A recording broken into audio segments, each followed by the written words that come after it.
रावणचारी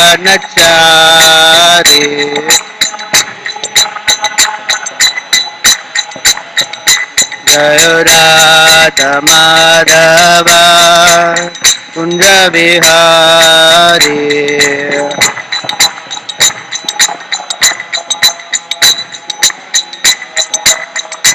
जय राधा माधव कुंज बिहारी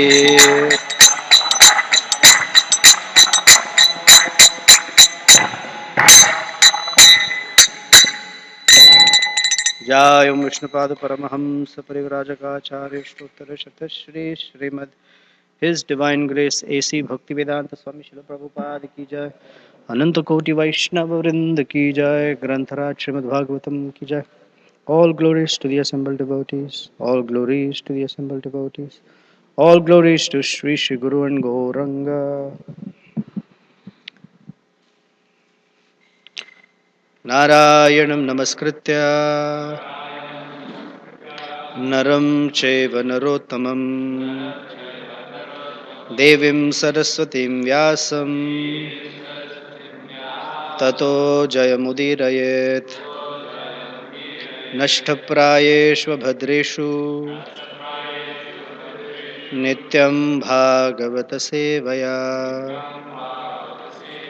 भगवती उत्तमश्लोके भक्तिर्भवति नैष्ठिकी ॐ नमो भगवते वासुदेवाय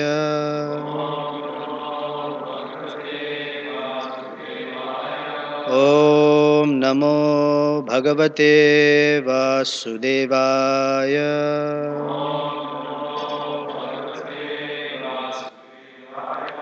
ॐ नमो भगवते वासुदेवाय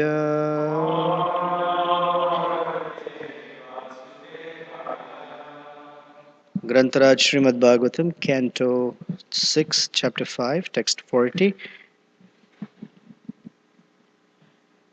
Netham pumsam viragasyat Tvaya kevalina mrisha Manyase yadi upashamam Sneha pasha nikrintanam Netham pumsam viragasyat Tvaya kevalina mrisha Manyase yadi upasamam Sneha pasha nikrintanam Nitam pumsam viragasyat Tvaya kevalina mrisha Manyase yadi upasamam Sneha pasha nikrintanam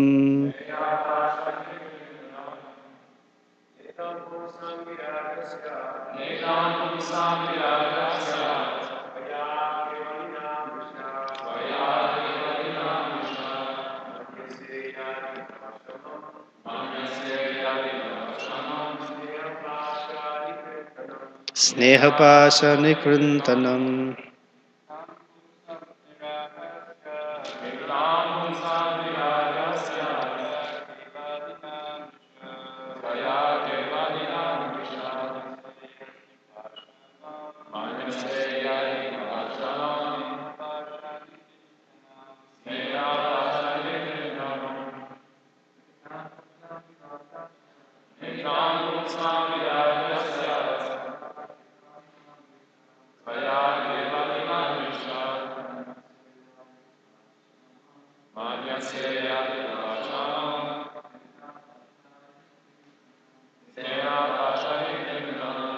Ladies, please. Samviragasya Tvaya kevalina mrisha Manyase yadi upashamam Snehapashanikuntanam. Na, not itham, in this way, pumsam, of persons, viragaha, renunciation, syat, is possible, tvaya, by you, kevalinamrisha, possessing knowledge falsely, manyase, you think, yadi, if, upashamam, renunciation of material enjoyment, snehapasha, the bonds of affection, nikruntanam, cutting. Translation and purport by Srila Prabhupada ki jai. Prajapati Daksha continued, if you think that simply awakening the sense of renunciation will detach one from the material world, I must say that unless full knowledge is awakened, simply changing dresses as you have done cannot possibly bring detachment. Purport. Prajapati Daksha was correct in stating that changing one's dress cannot detach one from this material world. The sannyasis of Kali Yuga who change their robes from white to saffron and then think that they can do whatever they like are more abominable than materialistic grahasthas. This is not recommended anywhere. Prajapati Daksha was right in pointing out this defect, but he did not know that Narada Muni had aroused the spirit of renunciation in the Haryashvas and the Savalashvas through full knowledge. Such enlightened renunciation is desirable. One should enter the renounced order with full knowledge, jnana vairagya. For the perfection of life is possible for one who renounces this material world in that way. This elevated stage cannot be reached very easily, as supported by the statements of Srimad Bhagvatam, Canto 1, Chapter 2, Text 7. Vasudeve Bhagavati Bhakti Yoga Prayojitah Janayati Ashu Vairagyam Jnanam Chayadahetukam. Quote, by rendering devotional service unto the personality of Godhead Sri Krishna, one immediately acquires causeless knowledge and detachment from the world. End quote. If one seriously engages in devotional service to Lord Vasudeva, Jnana and Vairagya are automatically manifest in one's person. There is no doubt of this. Prajapati Daksha's accusation that Narada had not actually elevated his sons to the platform of knowledge was not factual. All the sons of Prajapati Daksha had first been raised to the platform of Jnana and had then automatically renounced this world. In summary, unless one's knowledge is awakened, renunciation cannot take place. For without elevated knowledge, one cannot give up attachment for material enjoyment. Om Jnanatimirandhasya Jnananjanashalakaya Chaksurunmilitam Yena Tasmai Shri Gurave Namaha Shri Chaitanya Manovishtam Sthapitam Yena Bhutale Swayam Rupa Kada Mahyam Dadati Swapadantikam वाञ्छाकल्पतरुभ्यश्च कृपासिन्धुभ्य एव च पतितानां पावनेभ्यो वैष्णवेभ्यो नमो नमः जय श्री कृष्ण चैतन्य प्रभु नित्यानंद श्री अद्वैत गदाधर शिवासदि गौर भक्तवृंद हरे Krishna Krishna Krishna Hare Hare Hare Ram Ram Ram Hare Hare.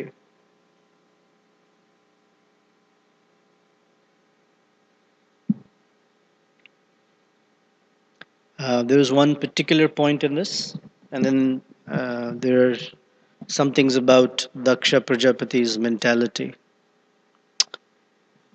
So, particularly this here, Daksha is saying something that is correct.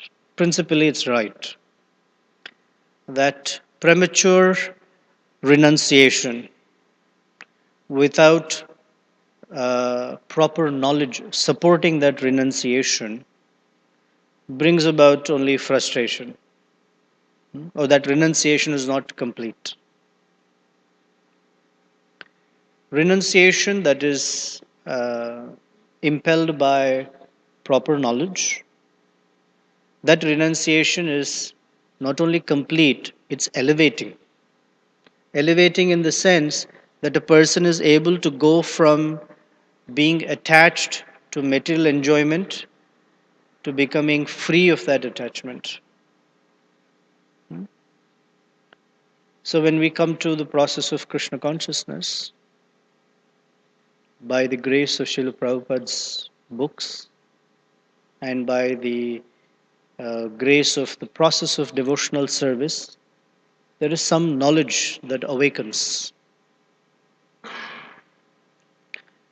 And that knowledge helps us understand that there are higher things or higher, first of all, personalities, but higher dimensional aspects to become attached to. But to become attached to something higher, one should be able to give up something lower. And it's described that knowledge allows for that to happen. And from this verse of Srimad Bhagvatam that Prabhupada is quoting from the first canto, second chapter, how does knowledge awaken in the first place? It awakens from bhakti, jnana, and vairagya. Vairagya means renunciation.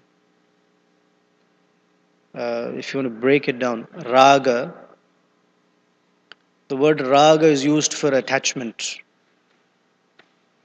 So we use the word raga on the side of bhakti, that is, one should be very attached. We call it raga bhakti. Bhakti with full attachment to the process, to the object of that process, Sri Krishna, and to a pure devotee. We also use the word raga on this side. Materialistic attachment is also called raga. Right? In the fourth chapter of Bhagavad Gita, Krishna says, Vita raga bhaya krodha. So raga, it says, it means great attachment. And vairagya, or here in this verse today, the first line, he says viragaha. V, whenever we put a prefix V, it means in a complete sort of sense. And in this case, viraga means removal of that attachment in the complete sort of sense. Viraga, vimukti, vikarma. So it provides a sense of emphasis. So viraga and vairagya is like the noun, that this is renunciation. And the source of knowledge or jnana and vairagya is bhakti. Without bhakti, the jnana and vairagya are not complete. The jnana that many persons cultivate on the basis of non-devotional practices, while it looks very strong and while it also looks quite in depth, it cannot bring about complete renunciation. Complete renunciation is not just being detached from materialistic activities. Because detachment from materialistic activities is only half the picture. By nature, we are entities that need attachment. We're not only as human beings are we social beings, but we are also called Anandamayo Abhyasat. Just as Lord Krishna is, so are we attached to pleasure. Because being happy, being pleasurable, or experiencing pleasure is our nature. Sat Chit Ananda. And for Ananda, there has to be some engagement or attachment. So just detaching from matter gives us half the picture that we don't know what else to do from it. When I say we, means those persons who have knowledge and that they want to be renounced. The process of bhakti is complete because it not only detaches one from materialistic engagement, but it attaches one to Krishna. That renunciation is complete. Attached, we have to be. There's no choice there. By nature, we are such entities that we will be attached. The only question is who and what are we attached to? So, the process of jnana without bhakti gives half the picture, that it helps us get detached or helps one detach from matter. But because there is no absolute attachment to Krishna, the tendency to go back to becoming attached to matter is fairly high. Whether in subtle sense or in gross sense, that attachment will again happen. And we have many, many, many examples in the Bhagvatam and in the Vedic literature.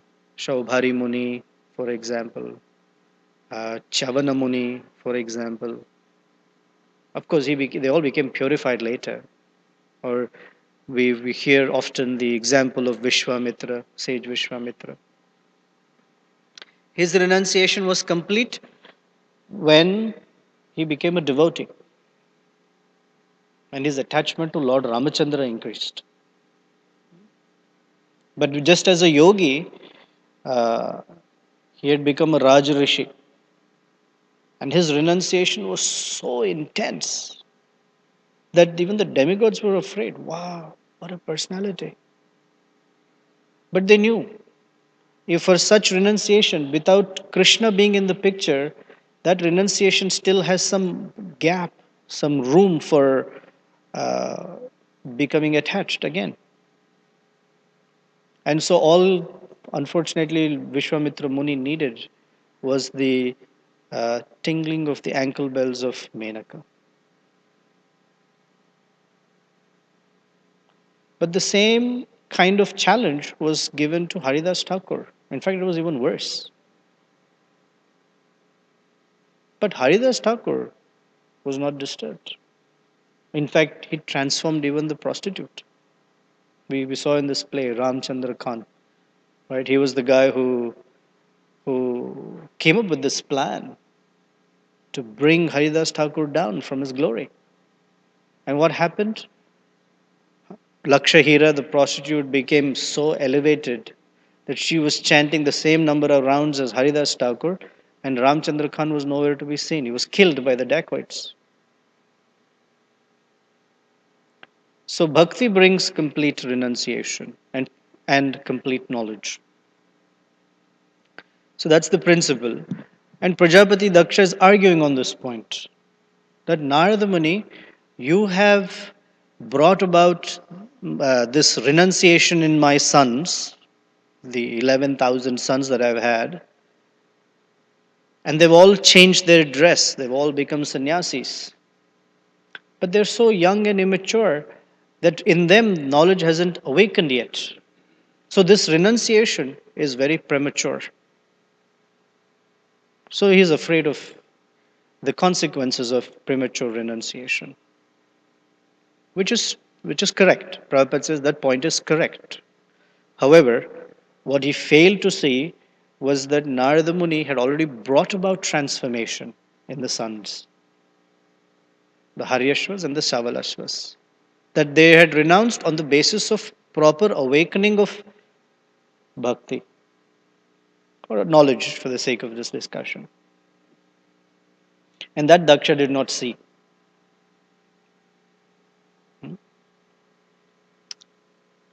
And this is something that most parents are um, afraid of, that premature renunciation. They in their perspective of wanting the best for their children, they are so guarded that even when there is knowledge that has properly awakened, they are in denial sometimes that, oh, I'm not so sure that transformation has come about. Of course, some parents are afraid that such transformation is coming about. That's a whole different category. But they're not able to recognize. Why?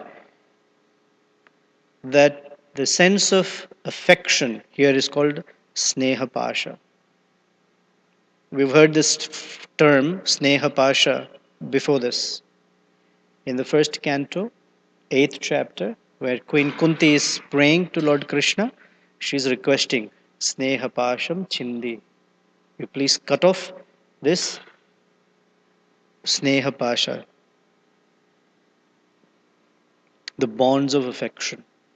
Literally, the word pasha means rope, the rope with which you bind something.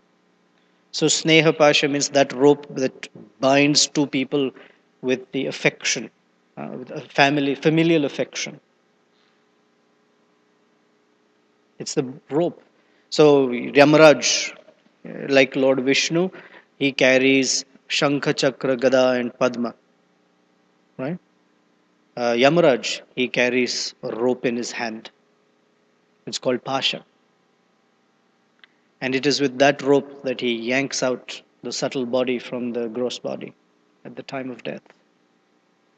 So, Sneha Pasha is this ropes of familial affection or affection in general. It is because of this bond of affection that a parent or any two persons, when there is material attachment, it blinds the person from seeing reality. The other side of affection or attachment is aversion. So if one thinks that I am totally detached without proper knowledge, they also cannot see things clearly. Because attachment and aversion are two sides of the same coin. So attachment blinds a person from seeing truth or reality. And in this case, he is accusing Narada Muni of cutting these bonds of affection uh, prematurely. When the actual truth is that he himself is bound by those bonds of affection, and by which he is not able to see that in his sons that the transformation has happened.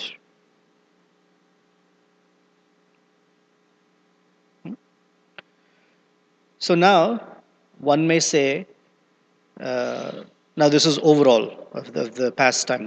Now this is an important consideration.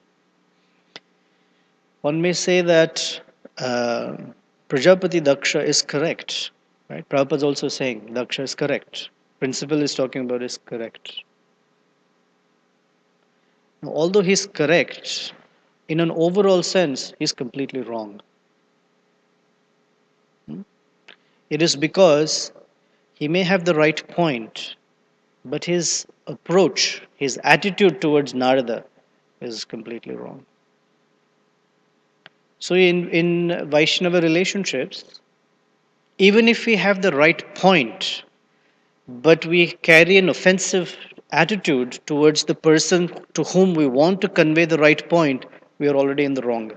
It doesn't matter how right our point might be. We're already in the wrong. So we may be right about a particular point, but we're completely wrong about having offensive mentality. That's a very important thing. So if two people are arguing about what is right or wrong is not so much the particular point. It's about the mentality one carries for each other. So arrogance or pride about being right makes us wrong. On the other hand, Srila Narada Muni, although he's not wrong because transformation has happened, technically if one says that, yeah, that's right, Daksha is right, still Narada Muni is right because he is not accused Daksha of anything back. Hey, how dare you say like that? Nothing. He's just been quiet so far. And we'll see that after this, when he speaks or considers, he doesn't hold any animosity towards Daksha in any way. In fact, he's joyful. Ah, very nice. Krishna's gave me new service. So now, overall,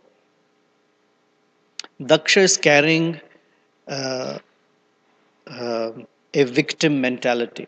He's feeling victimized. He's feeling victimized because his plans have been thwarted, and they have been thwarted by Srila Narada Muni, um, who he feels has interfered in his service. Um, and so, because he's identifying himself as a victim, we will see, or we've been seeing, all the different accusations he puts on Narada. First of all, he calls him a sadhu.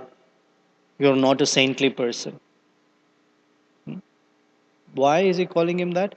Because he's thinking, oh, I'm the victim. How can a saint victimize anyone? And because I'm victimized, he's not a saint. Then he called him a charlatan, that you're just in dress like a sadhu, but your behavior is not like that. So the point is, when one feels like a victim, the tendency is to enter someone else's mind and analyze all the thoughts that they have gone through. Even if they've not gone through those thoughts, the victim starts thinking, oh, they thought like that. Then they must have thought about me like that. Then they must have wanted to do something like that just to hurt me, and therefore they've done this. Oh, poor me. That's a victim mentality. In the field of psychology, such thinking is called renting a space in someone else's mind. You live there. You're living in someone else's mind, thinking, oh, this is how they must be thinking. It's called Atmavat Manyate Jagat. Atmavat Manyate Jagat means the whole world is thinking the way I am thinking. That means if I can think like this, I'm sure he's also thinking like that. So he's feeling victimized. He's carrying animosity. So he's thinking, Narada Muni is also feeling inimical uh, feelings towards me. When Narada is really not even thinking all that. This is important because in Vaishnav relationships, sometimes things happen. And many times we feel things are happening against us. And then we feel we fall into this victim mode. And then we start analyzing. They're doing like this because they must be thinking like that. They must want to uh, teach me a lesson, or they are trying to make my life more difficult, etc., etc. The whole line of thinking that comes from it. And when you ask the person, were you thinking like this? They were like, oh, it didn't even occur to me. No. But to us, it seems so plausible.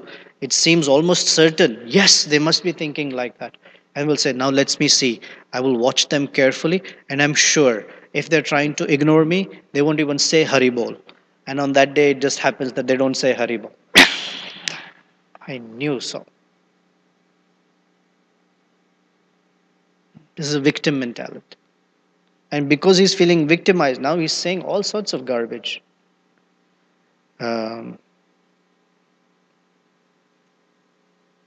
in yesterday's day before's verse, he says, Balanam matibhiddhare, that he has taken advantage of the innocence of my sons. And what is the advantage he has taken? Oh, he just wants to fill up his Bhakta program. He just wants more members in his Bhakta program. He just wants to see that my service is thwarted. And then yesterday says, uh, you're not even a devotee. Nanu Bhagavata Nityam. Bhuta Anuraga Katara. Usually the Bhagavatas, Katara, they're very eager. They're very anxious to somehow do good for others. Bhuta Anuraga Katara. But you have not done good for my sons. So how can you be a devotee? It's not that he has not done good for his sons. He feels that he has not done good for him. And so how can you be a devotee? A devotee lives for the welfare of others. You've actually messed up my whole life. How can you be a devotee? And he says, Rute Tvam Sauhruda Gnam. Sauhruda Gnam is the friendship. Ghna means to break. And therefore, because he's feeling as a victim, so you're breaking the friendship between me and my sons. Was Narada Muni thinking all this? Let me see. How can I mess up with Daksha, break his relationship with his sons, fill up my renunciation list, how many members I got, and just mess with his mind a little bit. Nothing. In fact, Narada is not thinking all that. But in Daksha's mind, all of this is playing out. And he says, Vairan Karan Avairinam. You create enmity. Like as if Narada had this intention, I want to create enmity between Daksha and myself. No, Narada is not even thinking like that. But the victim mentality starts making us think, oh, maybe they don't like me, etc.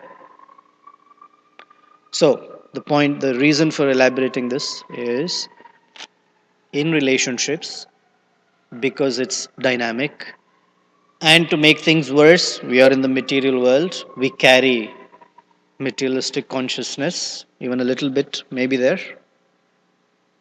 And there is always misunderstanding between two people. Because Kali Yuga, the word Kali Yuga means that period of time, 432,000 years, where there's nothing but misunderstanding. Correct? We call this the age of quarrel and hypocrisy. What does that mean? Misunderstanding. And how much does it take for two people to misunderstand each other? Nothing. Nothing at all. People misunderstand each other all the time. Just because of different biases that we have created in our minds by our previous experiences, we already misunderstand others for whatever they do. Like simple things that we laugh on a day-to-day basis is culturally, for example. Most, for example, I come from India, and in India, when you're speaking to someone senior, or when some senior person is speaking to you, you stand like this. This is a sign of obedience. And in America, you sit like this. That's a sign of keep talking. I know everything. What are you talking about? This is confidence. It's totally different. So body language, like, oh, what is? And in India, this is yes, no, I don't understand. Everything is just this, right? It's the famous Indian nod. Yes, you understood. Yes, you didn't understand. Yeah. You don't know what it means. I did that. I went to my professor and he asked me to do something. And I said, yeah. So he was not sure whether I said, yes, I will do it or I won't do it. So he kept looking at me and I said, yeah, yes, yes. So he thought I was saying yes, but I meant no. So he told me, I don't know what country, I know what country you come from, but in America, this is yes and this is no. And I said, okay. It's such a habit. Okay. So their misunderstanding comes just from, small things like that. Then what to speak of, you're telling something and you're talking to someone and the person just stares at you, doesn't say anything. Why us? Even Sarvabhauma Bhattacharya felt like that. Right? For 7 days, Lord Chaitanya sat there, just looking at him blankly. I sometimes wonder why it took 7 days for Sarvabhauma Bhattacharya to realize that. Like, why 7 days? When we figure it out in 3 minutes that this Prabhuji is not listening to me. Why 7 days? He must be so absorbed in his own talking, Vedanta, that for 7 days he must not have noticed. Or Lord Chaitanya must have mesmerized him with his beauty or something. So 7 days later he said, Haribol, you're understanding, not understanding, what's going on? You have not said a word, you have not nodded in agreement, you have not shook your head in disagreement, nothing at all. ¿Qué pasa? Is it making any sense? Or what? And Lord Chaitanya said, oh, whatever you said, I understand, except that you're making it even more obscure by your explanations. Or misunderstanding, for example. This, of course, these are examples where we say that Krishna inspired the circumstances, but just for the sake of analysis. Parikshit Maharaj comes, he's very thirsty, he's tired, he wants some water. He approaches Shamika Rishi. The great sage is sitting in meditation. He says, I am thirsty. Give me some water, please. Oh, what is this imitation meditation? Can you not hear that I, the emperor of this world, I'm thirsty and you don't even know how to serve a guest? Ha! I put this dead snake around your neck. Misunderstanding. Etc., etc. There's so many. So many. In the case of Shamantaka jewel story, Satrajit's brother Prasena, he takes the jewel away, goes into the forest on a horse. A lion attacks Prasena and his horse and takes away the jewel. And the news comes that Prasena is dead. And the first thing Satrajit thinks about is what? Krishna. He has taken this jewel. Because he was envious that I was carrying the Samantaka jewel. He must have taken it. He assumed so many things in his mind. Why? Because inherently there is something against Krishna. So like this, the sense of becoming victimized or feeling like a victim puts us in so many other problems. We create and start imagining problems that don't exist.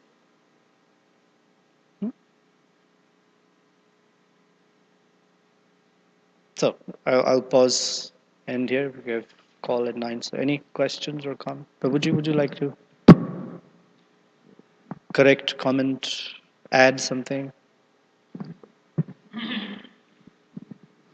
Thank you very much, Prabhu, for making these points so clear. I have a question. When we hear about this discussion and we read Prabhupada's purports, it's quite clear to us. But when we see this in our own life going on, it's not quite clear. Yeah. And the mind's first business is self-preservation. Yes.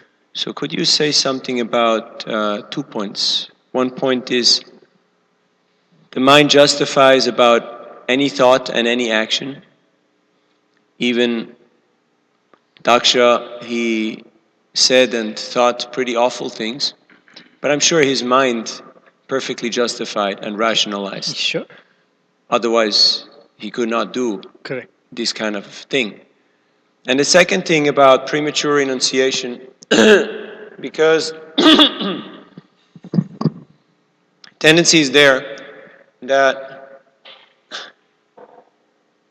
we think, either individually or as an institution, that this is the proper course of action, but real life, reality may teach us a few different lessons. And after some time, we get faced with the reality. People don't want to recognize that individually and institutionally because of self-preservation or preservation of saffron cloth or preservation of the prestige or the idea that we associate with this type of status. So could you say something on what is the proper course of action?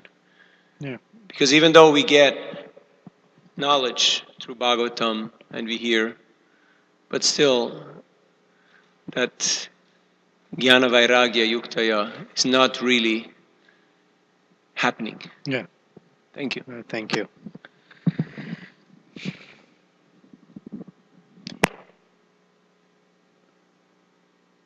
There are two points about Daksha feeling justified, or in our case, we also feel justified. One is that we call it attachment, or we can call it identification, bodily identification, or a bodily concept of life, which is the one that makes our vision of the Bhagavatas and others very obscure. The bodily attachment is that I'm right. This is a designation. I'm right. And because I know that I'm right, two rights cannot exist so easily. I'm right means someone else has to be wrong. That's one. And second, he has an attachment for a particular outcome. And that attachment for that outcome is so strong that when that outcome is not happening, it is bringing about anger. Vita, Raga, Bhaya, Krodha. These three things are also connected. Raga, Bhaya, and Krodha. Krishna says in the Bhagavad Gita elsewhere, right? Dhyayato Vishayan Pumsam Sangaste Shupajayate Sangat Sanjayate Kama Kamat Krodha Vijayate. It's very natural. As this anger has been aroused, it is an indication of attachment to a particular outcome, to a particular sense of what is right, how I am right, etc. This is it's an indicator of attachment. It's a symptom that there is severe attachment, and that attachment is because of bodily concept of life, and therefore Daksha feels fully justified. I'm right. As devotees, we learn to practice something called giving benefit of doubt, which means we can say, I feel very right. It could also be possible, there is a slight possibility that I may not have understood the full picture of things. That's a sign of humility. Without humility, we cannot accomplish anything. So the sign of humility as the first place is there may be a possibility that I may have not fully understood the whole situation. What that does is makes us ask for more information before we come to conclusions. We ask, did you mean like that? Or what were you thinking? Uh, Please help me understand from your side the picture.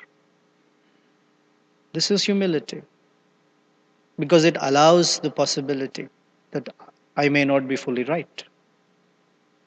Then there is dialogue, and with dialogue, then two devotees can understand, okay, and it's all right. They can agree to disagree. It's not that every discussion has to end in an agreement, but they can at least end in an appreciation that, oh, I can see where you're coming from.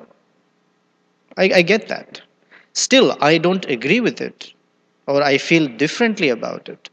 But at least there is no animosity. Oh, I can understand that perspective. But the fact that animosity and anger, all of this has come, is that Daksha is not even asking Narada Muni, Srila Narada Muni, please explain what you done. Did you check to see if my sons were sufficiently knowledgeable for them to make this renunciation happen? Hmm? What indicators did you get to know that yes, they're sufficiently renounced, etc.? And he can say, I'm feeling very disappointed because my service hasn't been complete. That's discussion versus identifying with the anger. Okay. As far as the second question about we see the consequences of renunciation. sometimes they're premature. Sometimes the renunciation is not premature. It is at that point in time when we feel attachment to Guru and Sadhu and the process of Krishna consciousness, we find a strength to renounce. And this is something you had said the other day. You used different words. But if submission unto Guru and Krishna, if that slackens, then the tendency to go back to the very same things that we gave up comes back right into the picture. So sometimes it's not always the case that there is premature renunciation. There is sometimes. Premature renunciation is someone either in the institution or a particular team. Oh, I need to have a lot of saffron clad people because that's a sign of growth. So get everyone shaved up, put on saffron, the numbers look good. Yay. That also happens. And then such a person should be told by someone the pitfall that's waiting to happen, to prematurely speed up people's renunciation. Me personally, when I see young men and very next first day they show up at the temple, next day they're all shaved up, it causes a little concern for me. Like, wow, already? Yeah, yeah. The devotee said I should, and I did it. It was great. And 3 days later, then we're looking, where is that Prabhuji? What happened?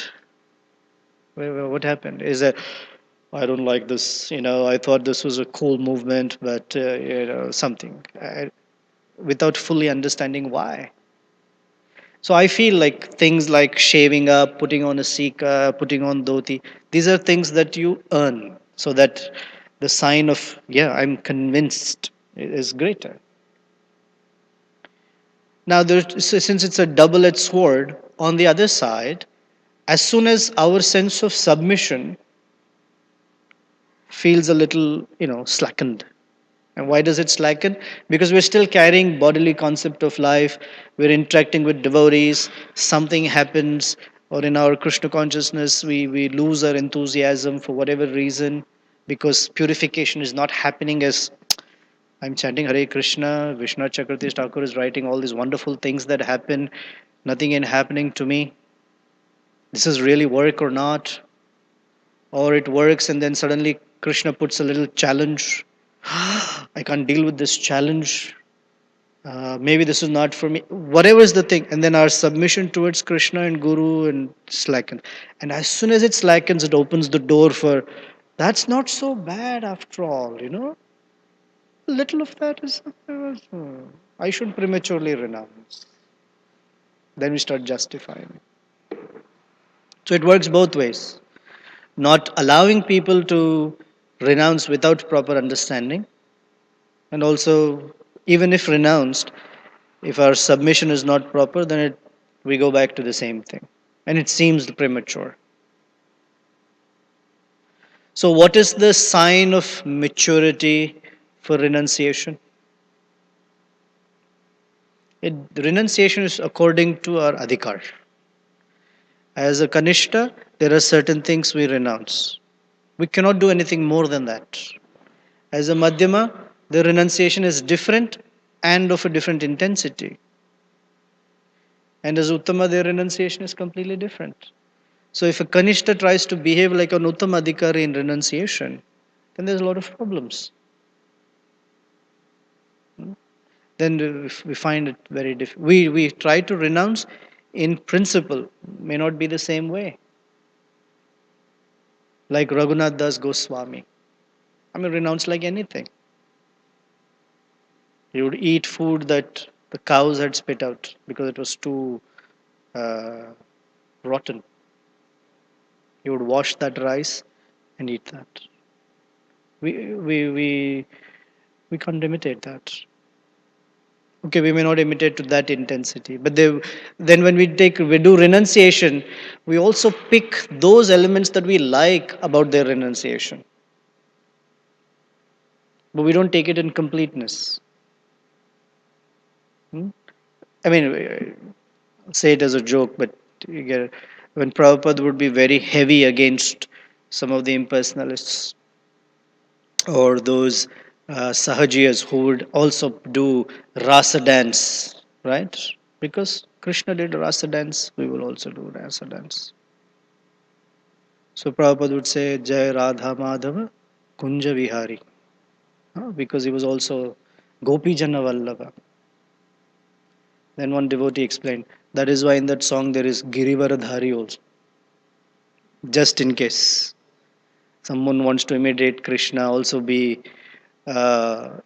frolicking on near the banks of the Yamuna with the gopis. Oh, by the way, Girivaradhari also lifted a hill for 7 days. So if you can do that, you earn your rasa dance, I guess. So this is prematurely doing things. Anyway, I'm digressing from the topic. But yes, Karunanidhi Prabhu. Prabhu, here in the purport, the Prabhupada wrote that Narada Muni was in the spirit of, what is that? That is, there is a two words, in the renunciation in the Haryaswas and Saulaswas, through full knowledge.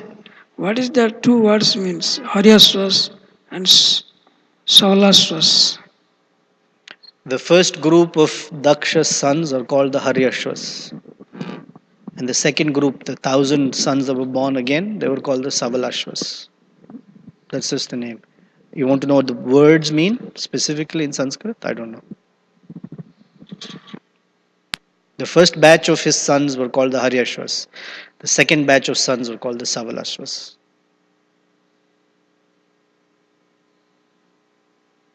Acharya Nishta Prabhu.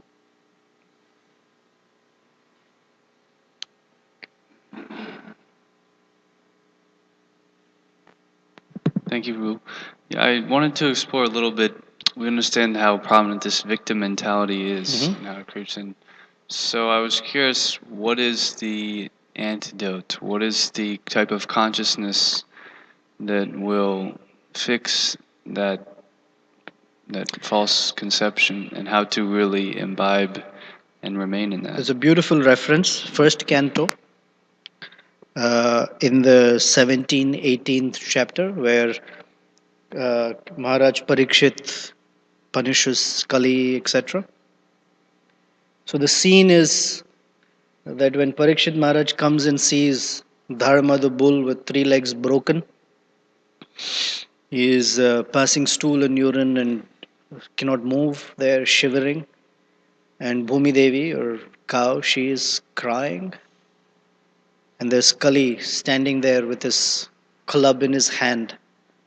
It's called the smoking gun, right? It's very clear who is the victim and who's the perpetrator. Very clear. And very interestingly, Parikshit Maharaj asks the bull, who did this to you? I mean, in ordinary circumstances, we'll be like, duh, can you not see? Like, what's up?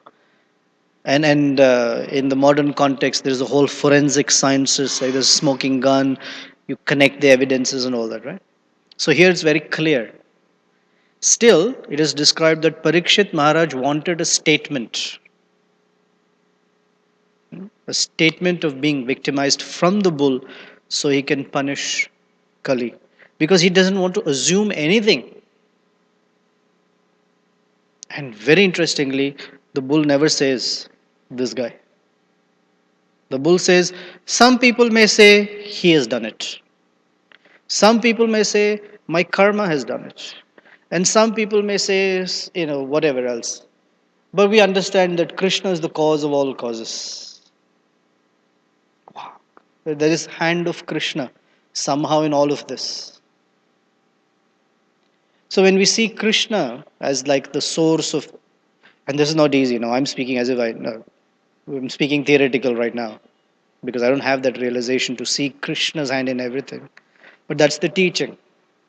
That if somehow we can see that there is Krishna's hand,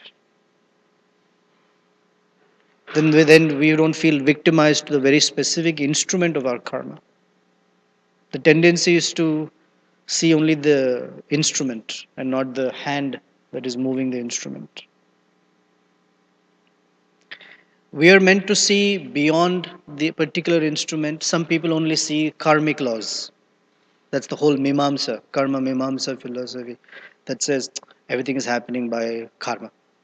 It's the most powerful and the source of all people's issues in this world. We understand even beyond that. It's Maya Adhyakshena Prakriti Suyate Sacharacharam. So when a person begins to see like that, then they consider, oh my dear Krishna, is there something you'd like me to learn from this? What are you teaching me? So when we see things between Krishna and us, the tendency is to look within. What is it that Krishna wants me to learn? Of course, there are many persons who blame Krishna also. You did this to me. I am doing so much service to you. You did this to me.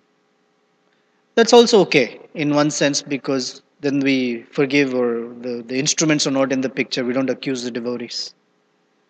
Then when it's between me and Krishna, that's the root cause of issues, right?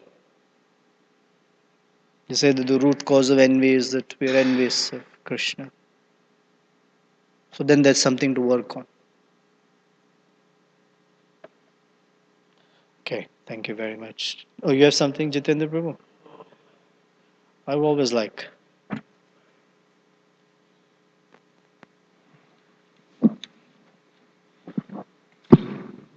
It talks about, giving up married life at the age of 50. But we see a lot of our, devotees, they stay married for longer than that. Married for? Longer than it that. lingers more. What should we think of this, Prabhu? Well, there are enough statements of Prabhupada that tell us that it's not necessary to leave family life at 50. Oh, to leave and go to the forest. First of all, there are no forests to go to. And second of all, the whole idea behind that can be accomplished even within devotional life, where a person learns to withdraw at 50 from the day to day management of the household. From the day to day, oh, what are we going to eat? How's money going to come in? How are we going to pay these bills? What about the children? What about their education? At 50, hopefully they are sufficiently grown up that they can manage themselves. And however they're living their life, pray to Krishna, that they say. And the wife and husband, they either travel to holy places or they engage in studying Bhagvatam and Chaitanya Charitamrita in full in-depth way. That is the proper way within this context. Yes, in our movement, we don't have many Vanaprastha examples. But there is no Vana, so you can't go to Vanaprastha. But then it says that you engage in preaching, traveling to holy places, and study of scripture without the entanglements of the daily management of a household. Thank you. One other thing is about the hair cutting ceremony. I'd just like to reflect. About the hair cutting ceremony Well, for the new bhaktas? Yeah. I remember when I was at the Evanston Temple, the temple president told me to get that stool off my head. I didn't know what he was talking about, but then they asked me to shave my head, and then there was a 25th reunion for ISKCON in 1991, and he came there, the temple president, former temple president, and his hair was 2 feet long. And I'm thinking, was there a double standard going on here? And somebody said, well, why don't you go up there and tell him to get that stool off his head? But I didn't, and then I just, that just came to mind, So it glorifies you that you were genuinely renounced. You didn't feel like a victim to go back and tell him that. So you're sadhu. Thank you. But that is a double standard. Well, that was the point I was making. That at that moment, when he was, whatever he was doing, he really felt the whole spirit of renunciation. Yeah. Then we don't know what happened in his life that may have made the change back to 2 feet of hair. Modes of nature? Well, why do the modes of nature actually impact? Because Krishna says, Mam eva ye prapadyante, maya metam tarantite. So that prapadya, the submission to Krishna changed, perhaps. I don't know his story, so I can't say. Perhaps. And that creates the influence of modes back again. We shouldn't think that I submitted myself to Guru, some years ago, I'm there. It doesn't work like that. It's a day to day, moment to moment submission. At a moment, if our submission slackens, in that moment, the modes of nature slap us. We reinstate our submission, the modes of nature stay away. Thank you. Oh, Jai Jagannath. Oh, please. For future. Oh. It seems that the issues about persons' premature, immature renunciation and later on, leaving it may be the consequence of niyamagraha, as we hear from Rupa Goswami. And it's a topic that I'm interested in because, as we hear from our acharyas, niyamagraha basically means for every stage in devotion there are particular rules. Correct. If one follows those properly, he gains the adhikar you were mentioning for the next level. If he gains the adhikar for the next level, but he doesn't transition, then he may stagnate and then fall down. And that would be the consequence of niyama agraha. He's too much attached to the comfort zone on one particular level. Niyama agraha means insufficient following of the rules on that level, so he doesn't gain the adhikar for advancement. So it seems like these sort of issues come up as a consequence of niyamagraha, which Rupa Goswami says can destroy our bhakti, or at least stagnate it. So I guess it's a question for future because I know it's late. It's time to go. I think we have a meeting also coming up. Right. But it seems that in devotional service, institutionally speaking, also there isn't clarity about transitional stages of life. Either in this con, it's quite amazing that we've been around for so many years, but we still don't have a way for brahmacharis to transition to grihastha life if they've been in the ashram for a long time. For example, and that's just something like practical life affairs. And then spiritually speaking, when is it time to transition in terms of our practices, like deepening our the time we spend chanting the holy name? Correct. And there just isn't a lot of clarity about transitional stages in devotional service. And therefore, it seems that in our movement, we do suffer a lot from the yamagraha on one level or another because we're not clear on when it's time to transition from one stage to another. And it seems that it will continue like this unless we do gain some clarity about that. Yeah. Um, I don't think I'm equipped to make an institutional statement. I'm not. Um, but it's truth. It's the truth because I'm saying something. I have a particular service, and so he said. So it's always better. Uh, I also feel, on a personal level, I feel that it's difficult to institutionalize it because bhakti is such an individual process. Although everyone goes through the same stages, when, how, at what rate, it is so individual. So such things can only be given on a one-to-one, either from the spiritual master or a person who's acting as on behalf of the spiritual master, a role that says, okay, now for you it's time to transition to something like this. It has to be done on a one-on-one basis. The institution provides the framework in which such persons can stay and do service. But the institution, I don't think, can say, all right, on such and such, everyone moves. For example, initiation, right? From an institutional perspective, initiation criteria is you should have taken shelter of a guru for at least 6 months, should have been following the regulative principles for at least 6 months to a year, and chanting 16 rounds for 6 years. That would mean that pretty much anyone and everyone should be getting initiated. But on an individual level, the spiritual master or someone will say, well, hold on a second. There are some more things that need to get refined. Because you cannot say what faith should look like. You cannot quantify it or put it down on paper. It is something that's felt, it's the intangible. So you cannot institutionalize it. Otherwise, 6 months, boom, boom, boom, everyone's getting initiated. So some things I personally feel, since we've been talking about it and I've been thinking about it, it's just not so easy to institute. It has to happen on a one-on-one. Okay. and more to discuss on the topic. Thank you very much. Srila Prabhupada ki jai, Srimad Bhagavatam ki jai. Gaura Premanand.